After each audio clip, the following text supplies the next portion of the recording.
شروع اللہ کے نام سے جو بڑا مہربان نہایت رحم والا ہے۔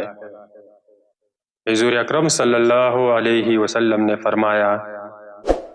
انصار سے محبت رکھنا ایمان کی نشانی ہے، اور انصار سے کینہ رکھنا نفاق کی نشانی ہے۔ صحیح بخاری حدیث نمبر 17۔ رسول اللہ صلی اللہ علیہ وسلم نے اس وقت جب آپ صلی اللہ علیہ وسلم کے گرد صحابہ کی ایک جماعت بیٹھی ہوئی تھی، فرمایا کہ مجھ سے بیعت کرو اس بات پر کہ اللہ کے ساتھ کسی کو شریک نہ کرو گے، چوری نہ کرو گے، زنا نہ کرو گے،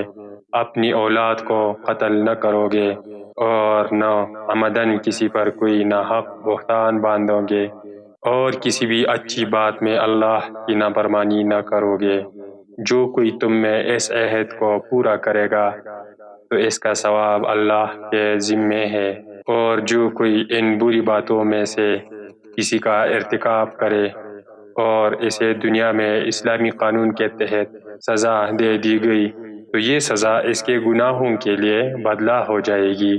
اور جو کوئی ان میں سے کسی بات میں مبتلا ہو گیا اور اللہ نے اس کے گناہ کو چھپا لیا تو پھر اس کا معاملہ اللہ کے حوالہ ہے، اگر چاہے معاف کرے، اگر چاہے سزا دے دے۔ عبادہ کہتے ہیں کہ پھر ہم سب نے ان سب باتوں پر آپ صلی اللہ علیہ وسلم سے بیعت کر لی۔